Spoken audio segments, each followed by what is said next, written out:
Hi friends, ഇന്നത്തെ പുതിയ വീഡിയോയിലേക്ക് എല്ലാവർക്കും സ്വാഗതം. 2-3 ദിവസമായിട്ട് നല്ല മഴ ആയതുകൊണ്ട് തന്നെ വീട്ടിൽ തന്നെ ഇരിക്കുക. ബോറടിച്ച് തുടങ്ങിയപ്പോഴാണ് ഞങ്ങൾ വിചാരിച്ചെന്ന് പുറത്തൊക്കെ ഒന്ന് പോയിട്ട് വരാമെന്ന്. അപ്പോൾ നമ്മുടെ വീടിൻ്റെ അടുത്തുള്ള ഒരു പുഴയാണ് കേട്ടോ ഇത് കാണുമ്പോൾ തന്നെ നിങ്ങൾക്ക് എല്ലാവർക്കും മനസ്സിലായിട്ടുണ്ടാവുമെന്ന് വിചാരിക്കുന്നു. നമ്മളുടെ സ്വന്തം നിലാതീരം. അതുപോലെ നല്ല വെള്ളമായതുകൊണ്ട് നമ്മുടെ ചിക്ക് ഡാം കിട്ടിയതൊന്നും കാണാൻ പറ്റുന്നില്ല. അത്ര നല്ല ഒഴുക്കായിരുന്നു കേട്ടോ വെള്ളത്തിന്. കാരണം 2-3 ദിവസം നിർത്താതെ പെയ്യുന്ന ആ ഒരു മഴയുടെ എഫക്റ്റ് ശരിക്കും അത് കാണാമായിരുന്നു. ഭാരതപ്പുഴയുടെ ഭംഗി ആസ്വദിക്കാൻ വേണ്ടി ഇറങ്ങിയതാണ് ഞങ്ങൾ 2 പേരും കൂടി.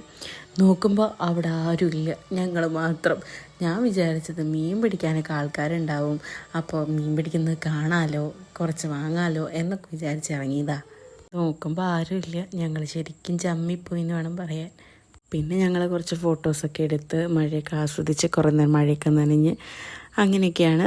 മഴയൊക്കെ നനഞ്ഞ് അങ്ങോട്ടും ഇങ്ങോട്ടൊക്കെ കുറേ നടക്കുന്നൊക്കെ ഉണ്ടായിരുന്നു. ഇനി പനി പിടിക്കാതിരുന്ന ഭാഗ്യം. മഴയൊക്കെ അങ്ങനെ ആസ്വദിച്ച് ഞങ്ങൾ കുറേ നേരം അവിടെ നിന്നിട്ടൊക്കെയാണ് പോകുന്നത്.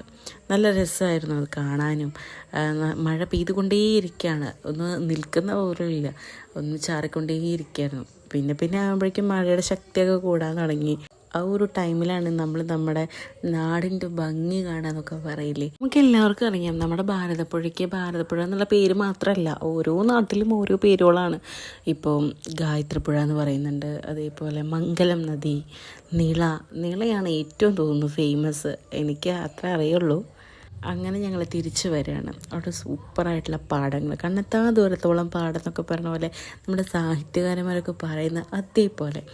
അങ്ങനെ ഞങ്ങളൊരു ചായക്കടയൊക്കെ കണ്ടു. നല്ല മഴയൊക്കെ അല്ലേ, എന്നാൽ പിന്നെ ഒരു ചായ കുടിക്കാമെന്ന് വിചാരിച്ചു. അങ്ങനെ ഞങ്ങളൊരു തട്ടുകടയിൽ കയറി. നമ്മുടെ നാട്ടിൽ തന്നെയുള്ളൊരു തട്ടുകടയാണ് കേട്ടോ. മുളക് ബജി, കായ ബജി, മുട്ട ബജി, അങ്ങനെ എല്ലാം നമുക്ക് പ്രൊവൈഡ് ചെയ്യുന്ന നല്ലൊരു തട്ടുകട കേട്ടോ.